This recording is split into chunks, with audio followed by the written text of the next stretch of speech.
Greetings and salutations, my friends, to my Premier League predictions. Now, a couple of caveats before we get into this. There's some spicy ones at the top that we're going to do at the end as well. I'm basing this off 10% knowledge, 10% bias, and 80% gut feeling. I'm not going to pretend that I know all the transfers that came in. I'm not going to go into detail of squad depth and stuff. This is just based on my watching football all the time and knowing some of the players.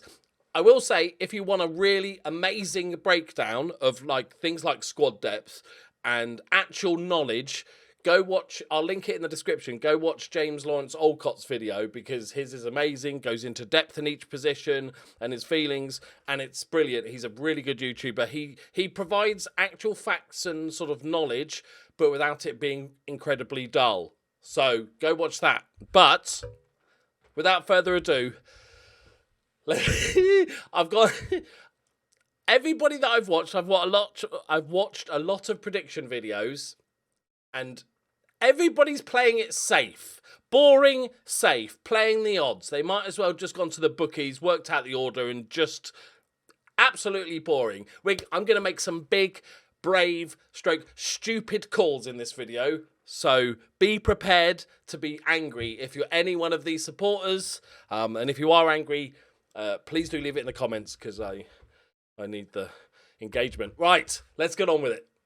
So the first group, I've actually grouped 5 teams together because I think they're the relegation bundle, as we'll call them.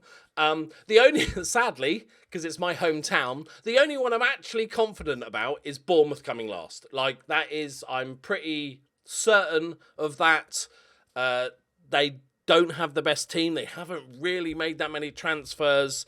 They're a very small club. Obviously, they don't really have the draw of a lot of teams, and I think Bournemouth will go down. And I think just generally, it's very easy now, I think, to call that the clubs coming up are going to go down. Like Fulham, like Mitrovic was amazing and stuff. There's obviously, I think Mitrovic will do fine in the Premier League. I think it's rubbish, saying, oh, he can only do it in the Championship. Did you see him in the Championship? But I think it's so hard for these teams that come up to strengthen to the required quality to stay up, and I think that's why a lot of people have got all 3 promoted teams going down. But a little bit spicy, I guess, I'm going for Southampton. Now, I like Southampton. I like what they seem to have moulded themselves into, which is a sort of Premier League development stroke feeder team. As a Liverpool fan, I know that, we've signed a number of players from Southampton. But what they seem to be doing now is like signing players from likes of Chelsea or Man City, good youngsters that aren't quite ready for first team football, and they'll like buy them relatively cheaply nowadays. It's absurd, but it's relatively cheaply with like buyback clauses and stuff like that. And that's great, but they've skirted relegation a few times now. And when you have those youngsters, if a couple of them then come in and don't work out, then I think they're in trouble. They've got a good young team, but I'm not sure if they can. I think this might be the season they go down. Like I said, 80% of this, gut feeling, right? Guess. You can say guess. Guessing is fine as well. We're all guessing, essentially, aren't we? Nottingham Forest, when they got promoted, like I didn't watch a ton of the Championship last season. I'm really chuffed because I'm old. I've heard of Nottingham Forest because they were good 40 years ago. But, like, great to see them in the Premier League, and when I heard they were promoted and I was looking into their sort of stats and stuff, I was like, aren't all their best players on loan? And then, so I was like, oh, they are doomed for the Premier League. But actually, they've spunked. You can say spunked. They've spent a ton of money. They've backed the manager. I really respect that, and I think they'll squeak just survival. Last couple of games of the season, they'll stay up. In 16th, possibly a relegation candidate as well for me, is Brentford. Like, they did brilliant last season. I like their manager. He looks like my old geography teacher. And, which is, you get props for that, because he used to basically say we could do what we want, just pretend we were working. So I really respect that. But obviously, they were looking proper relegation fight for the end of the season. And then Christian Eriksen comes in, lights up the place. They go on a run. Brilliant. He's fucked off to Man United, though, isn't he? So I think they're going to get dragged into this sort of relegation bundle, as we're calling it. Next up, we have our group of the also-rans, like, you know, the solid Premier League teams. They'll flirt maybe with relegation, but they'll probably be all right. And that is Wolves. Ugh. I'm not going to speak about Wolves. They bore me too much. I'm sorry, Dave, if you're watching. But, like, Everton, I think they're like one of those teams that, because like they're one of the worst run clubs in the country for the last 10 years, but like the amount of money they spent, they should be where West Ham are. But I think they'll be fine. I still think they've got good players. I still think that, you know, it looks like Dominic Calvert-Lewin is going to stay. I don't know if I heard about he's got a heel. He's broken his heel. He's got an injury or something. No, that was the Spurs kid, wasn't it? Skip, that's broken his heel. Didn't even know you could do that. But, like, I think Everton will be fine. It'll be an improvement on last season, and I think a year of stability will be great. Then we've got Leeds. Obviously, Leeds is a tricky one because I know literally fuck all about any of the players they've signed. Like, it could be a list of anything that I've just looked at, and so it's great that they're backing him. And the reason why that I'm not having them in as a relegation fight, because they obviously lost Phillips and Rafinha, who were arguably two of their best players. But I think with the amount of backing they've had, I'm just going to... And I like Jesse Marsch. He seems to know what he's doing. What I like about a manager is I don't care if he's, like, charismatic or anything like that. I care that when he talks, he has a system in mind. He's not just sort of airy-fairy, fluffing about, going, yeah, this guy's good. And so he's like, no, this is how we want to play. I think they're going to be all right. Next up, we have Leicester, the team that don't seem to be signing anybody, and they might lose a couple of players, big players. Remember, we've still got like a month of the window left. So I'm assuming if they lose someone, they're going to sign someone. But, like, they had a lot of injuries last season, and Kasper Schmeichel... He's gone to Nice, hasn't he, now? But Kasper Schmeichel I can see why they decided not to renew his contract and get rid. Like, he was just on the wane a little bit, I'd say. So I think they're going to have, like, the most nothing season. And I think that would be okay considering they're just not investing in the squad. In 11th, I've got Brighton. I just think they've got a really good manager in Potter. Like, I know they've lost players. They've definitely lost some good players. But it's one of those teams where you just trust the manager so much. I think he is destined for big things, and I think he'll have a solid mid-table finish. I'm sorry, I am not a believer. It's not that I'm not a believer. Hang on. I've got West Ham in 10th, and I don't know what it is. I'm sorry, Jared, mate, if you're watching, don't text me abuse. I'm putting West Ham 10th. They've got fucking Europa Conference Charity Shield Conference League thing, haven't they? Like, that doesn't help. And I think they've been overperforming. And I'm sorry if you're a West Ham fan, you're like, no, that's how good we are. We were a top 6 team.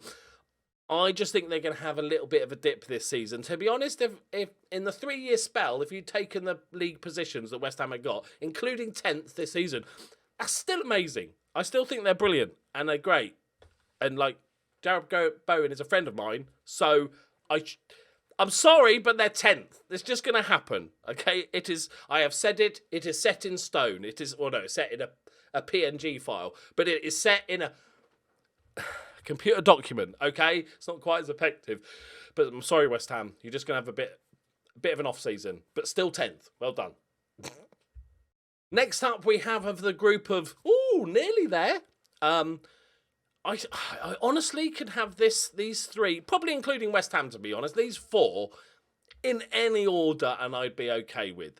I think Newcastle is actually nice to see, although they've got unlimited cash. They seem to be going, okay, let's not just sign Robinho. Let's try and sign good players, build the squad up, and everything. And I'm a massive Eddie Howe fan.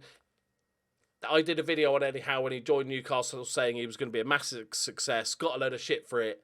And I watched Bournemouth since they were like bottom of League 2 with Eddie Howe in charge. He's a fucking amazing manager. He will be a great. So, yeah, I think Newcastle are just going to keep improving. I don't think they're going to quite breach top 6 this season, but they don't need to. It's all about progression each season. If next season you get 5th to 6th, maybe the season after that you get top 4. Crystal Palace, this is the opposite. This is like the opposite of Eddie Howe. Patrick Vieira, I thought he was going to be shit. He came in, and then Crystal Palace had like 11 contracts or something running out. This is back in last year. And I thought, they're doomed. They're absolutely doomed. He signs a bunch of young players, and so many of them are really, really good. And they've done the same again this season. I think Crystal Palace will perform really well and get a solid 8th. Maybe a bit high for a lot of people, but I'm a Vieira convert, I'm telling you. In 9th, maybe a bit. No, I think this is a solid performance. That Aston Villa have invested a lot of money. I think Gerrard is a manager. Well, factually he is. I can't say he's a good manager or great manager just yet. I think he did good in Scotland, but they won the league in which Celtic had a sort of crap year as well. And I know they did bits, but I'm not sort of diminishing his Scottish stuff. But like, he came in and Aston Villa had a good spell and a bad spell.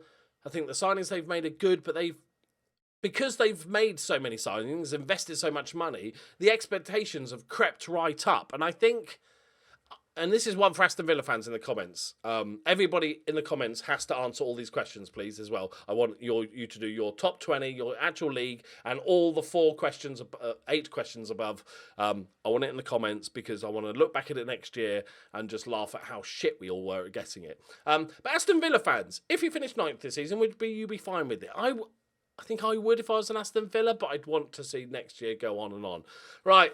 On to the top 6. This is okay. It's gonna get spicy, right? It's gonna get spicy. Okay. Hear me out. In 6th place, I thought when I was sort of formulating what I was gonna who I thought was gonna do bits this season, I was starting to think that Chelsea could have an off season because they're new owners, they're buying a lot of players, they lost some really good players. Love Rudiger. I think he's probably behind Virgil van Dijk, my favourite centre-back. And so I thought they might have an off-season. So I was thinking, because I thought nearly everyone was going to predict that they were going to finish 3rd. But a lot of people have been saying 4th or 5th and stuff like that. So I'm going bigger. And it'll make sense further down the line, maybe when we answer these questions. But like, I'm not sure of their ownership. They seem to be scattergunning transfers a little bit. Whereas if I see Man City or Liverpool, or I was going to say Man United, that's the terrible example. Even sort of West Ham, with Skamaka signing they need a striker. That's the striker, go. It's like Chelsea are they follow everybody else to see who they're interested in and then try, he's good. Then Man United want that guy, we'll go in for him. Liverpool want that guy, we'll go in for him. And I'm not sure if there's a bigger picture. And this could be completely wrong because when you're making so many signings, it could all work out and they overperform and they perform brilliantly and they challenge Liverpool and Man City and stuff. And so it could go either way, this, but I'm going negative. I think it might long-term be fine, but I think maybe it's just going to suffer a little bit. And also, as we'll get to, Arsenal and Spurs have made amazing signings. For me, they're the 2 best transfer windows of the season, is Arsenal and Spurs. So let's get to 5th.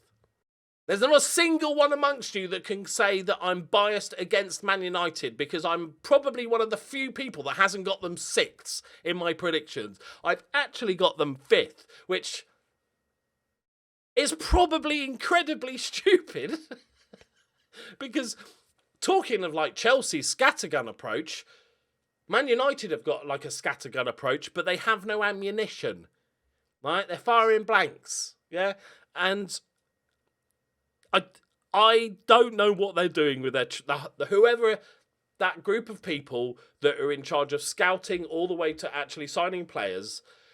They should all be fired. Like, they are terrible at it. How you can chase a guy for 2.5 months that's pretty much made it clear he doesn't want to leave and also doesn't want to join Man United. And I've discussed this in a video before. I'd never want a player that doesn't want to join me. I just wouldn't. And then it looks like Chelsea might nab in at the last minute with their scattergun with ammunition and steal him away. And you might end up with McFred in midfield. But on the flip side, two things. They're not as bad as everybody makes out, right? Yes. Crappiest season in years, but they did only come 6th last season. It's not like they dropped to 13th, right? They didn't like do an Everton and really drop down the league, right? They're still a decent squad, I think. And the main reason I really like Ten Hag. I think actually you've actually got a manager in after 2, stand-in teachers. You've actually got a manager now that seems to have a way about him, a method of playing.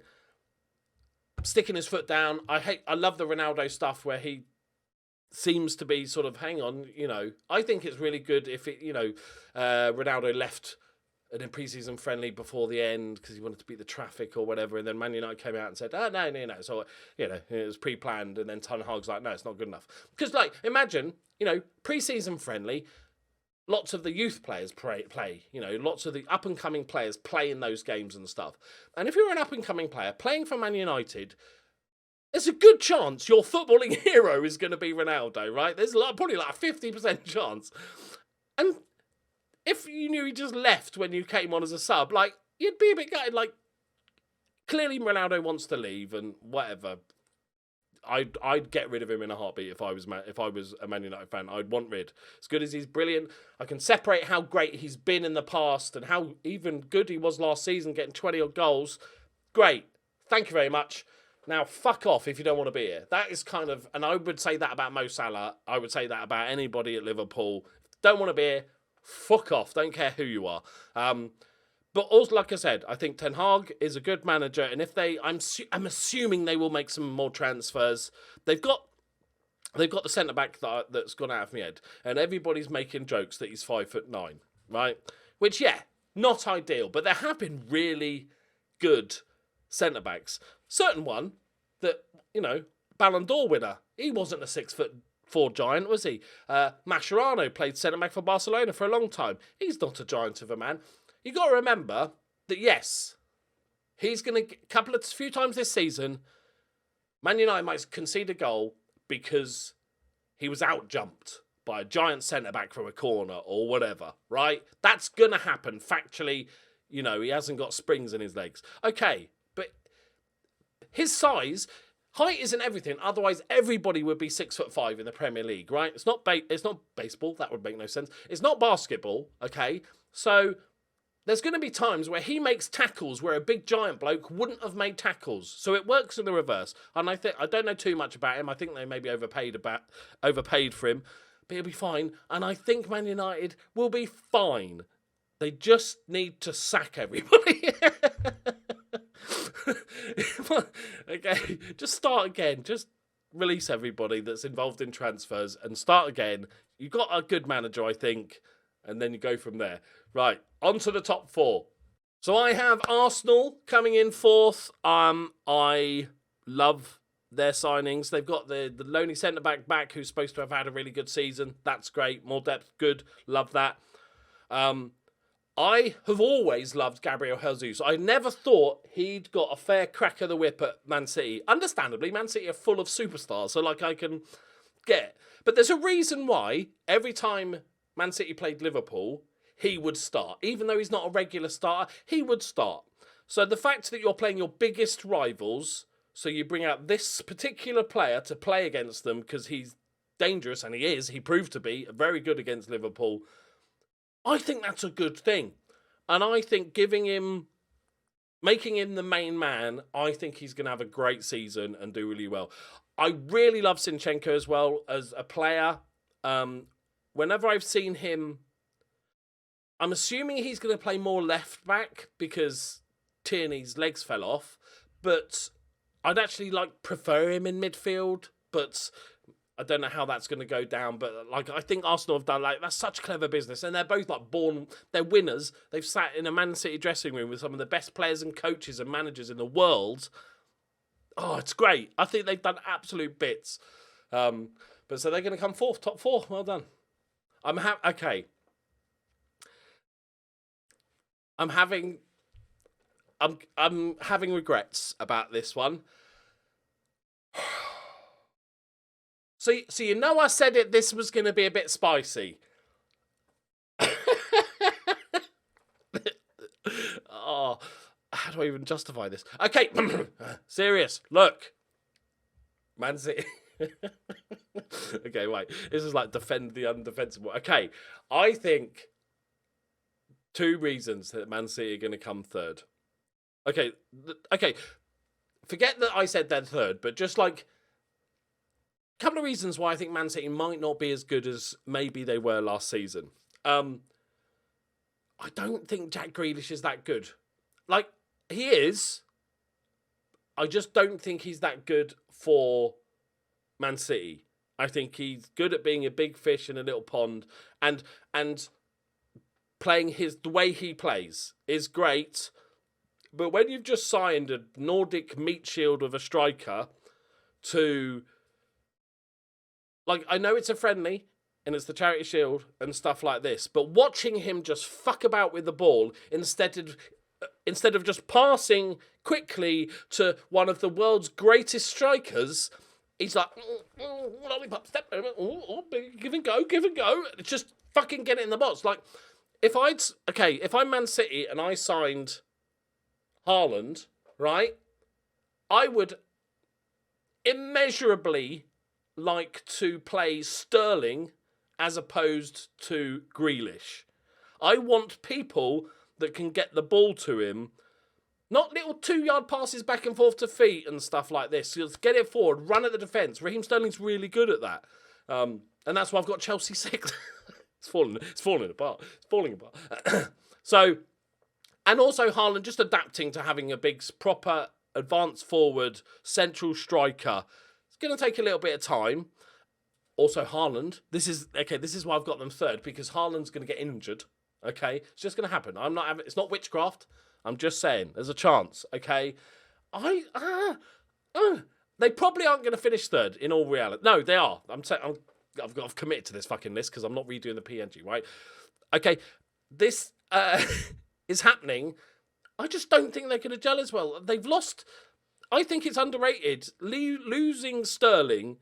Losing Jesus, maybe even losing Bernardo Silva, which I think is absolutely fucking bonkers.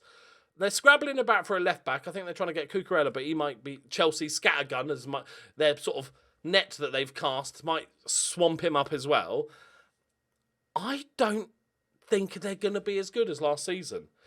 And before everybody jumps at me, I also don't think Liverpool are going to be as good last season. But let's get to the top 2.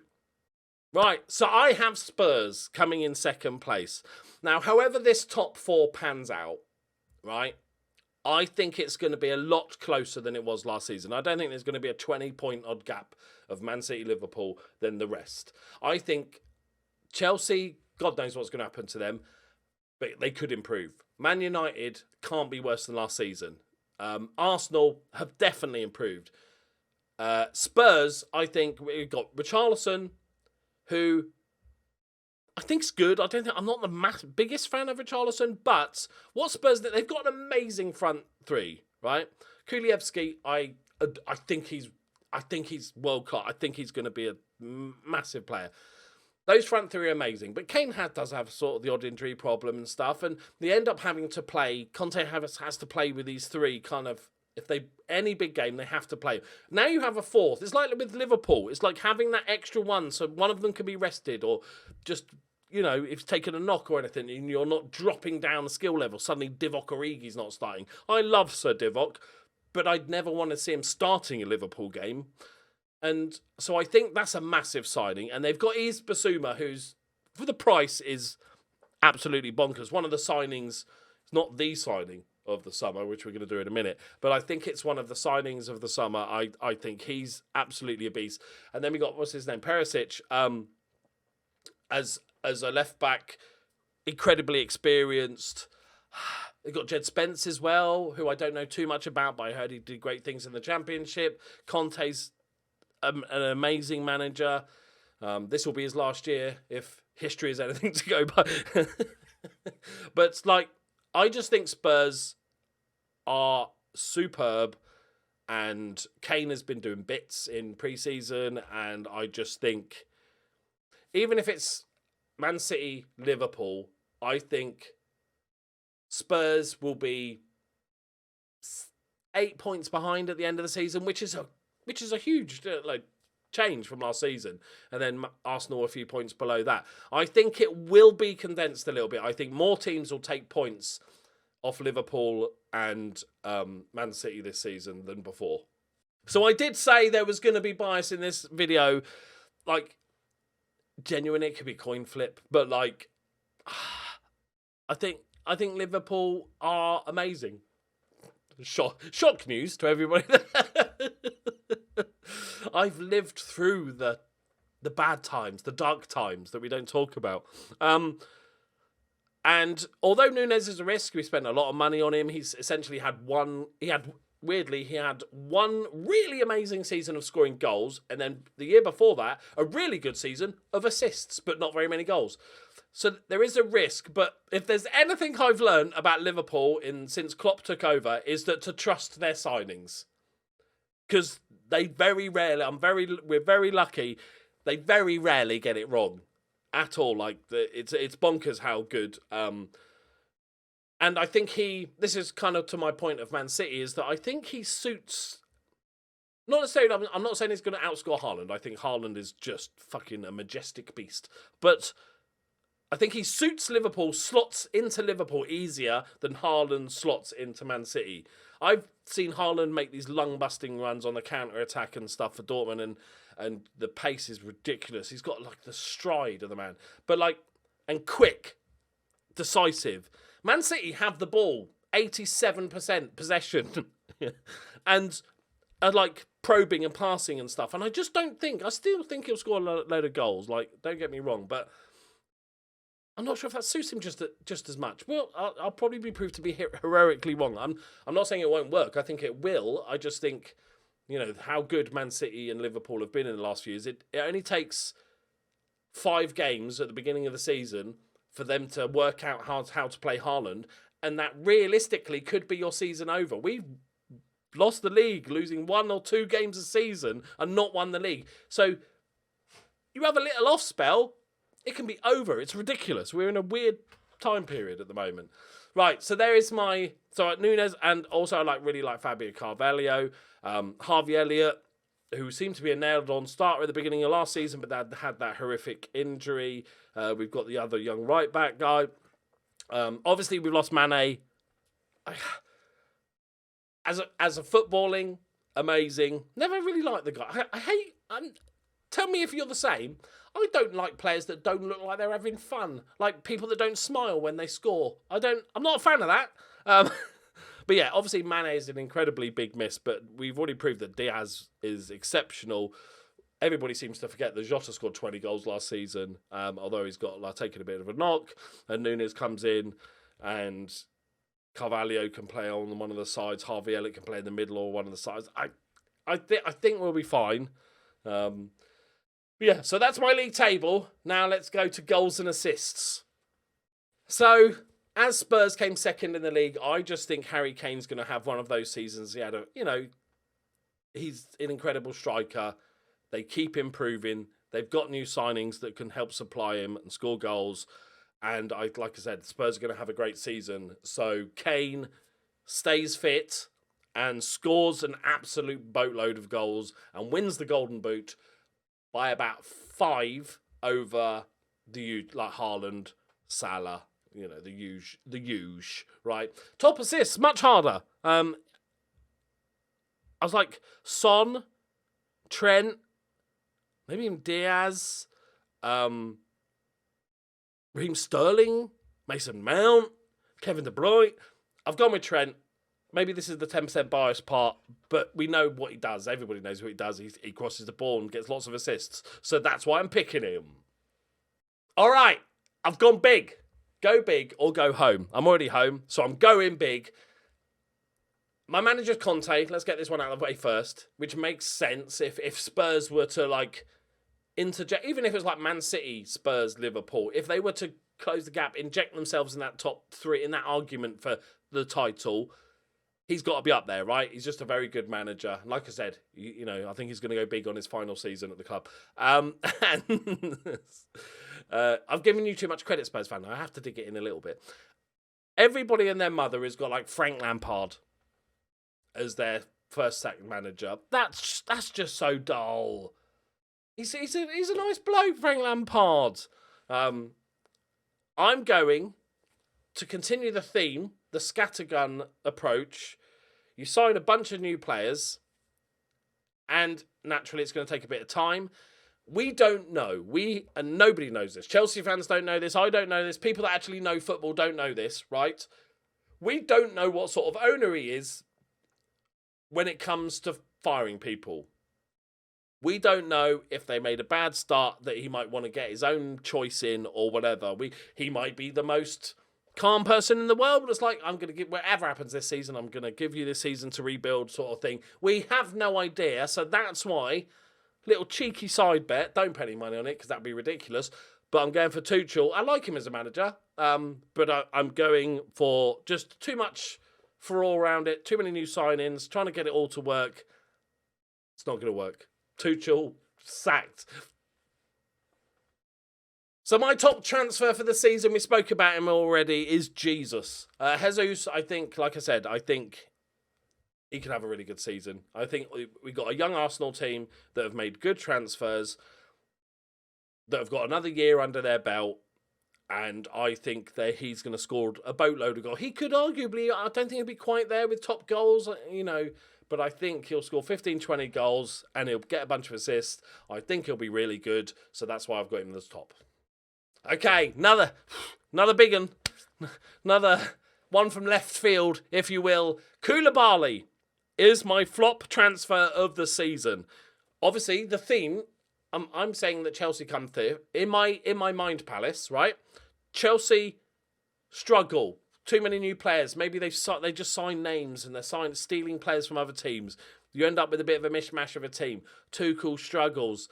It's going a bit wrong. He gets fired. Koulibaly has been spoken about joining the Premier League teams for like 7 years. I feel like forever. Every season, one of the top Premier League teams is linked with him. He's 31 now, and he's got a mistake in him. If anybody's ever watched him, he's good. He's a lump.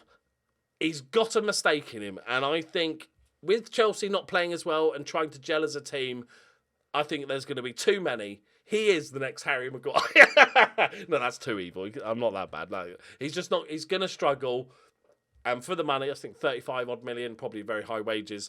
I think Koulibaly is the flop of the season. So I've got my best player, Player of the Year award, Harry Kane, because he's going to score a shitload. Right, we've sort of covered that off. Best young player is, because I'm sensible. A young player to me is 21 or under, not 23 or under. You could be 23 and been playing in the Premier League for 5 years, right? No, not having it. 21 or under. And there's a bunch of players. I'm going to go with Harvey Elliott. And the reason is, and again, probably a bit of bias, but it's a harder one to gets this, because it's like who gets off and running and who gets the game time sort of thing. But like Harvey Elliott, beginning of last season, was starting games. He seemed to be like a regular starter. We've seen bits and pieces from him. He's an incredibly skillful guy. He was great in the Championship, and then had a terrible injury. And then he had a terrible haircut. I think he's still got the haircut, but there's nothing you could do about that. It's his own choice, his own man. But I think he's going to have a massive season. I think as we see the sort of gradual wind down of Henderson, just because the role he plays is so demanding that I think he just doesn't quite have the legs. He's no James Milner, for instance. He's only a human. But I think Elliott's going to get more game time this season, and he's versatile, can play in the middle, can play on the left, probably on the right as well. I'm not sure about false nine, but I think he'll get much more game time, and he'll prove to be the young player of the season. Now, before we finish up, two things. I'm about to show you my fiance's predictions, but also I want you to answer all of these questions in the comments below. Give me your league table. Answer all 8 questions. Okay, go for it. Use your best intuition. Be biased if you want. Be crazy like me. I'm going edge case, right? I'm going for it. But before we finish up, let me show. I haven't really looked at this one yet, so let me show you my missus' predictions. She's not a massive football fan. She enjoys football, but yeah, let's have a look. Okay, so she's got I said, look, pick you one. Don't cheat. Don't look at other predictions. Go with your gut. Liverpool, Man City, Spurs, Arsenal, Chelsea. Okay, so she's also had Chelsea drop down. West Ham 6th, Man United 7th, Newcastle, Leicester, Villa in 10th, Brighton, Crystal Palace in 12th, then Brentford, Leeds, Southampton, Bournemouth in 16th. Fucking take that. I think that's biased towards me. Nottingham Forest, Wolves going down with Everton and Fulham. And the top scorer is Big Mo, or the Nordic meat shield that is Haaland. I pushed her on it and said, which one? She said, I can't remember. She said, I can't remember. She went for Haaland. And the first manager sacked is Frank Lampard. Not sure it needed lots of fingers crossed emojis, I've got to be honest.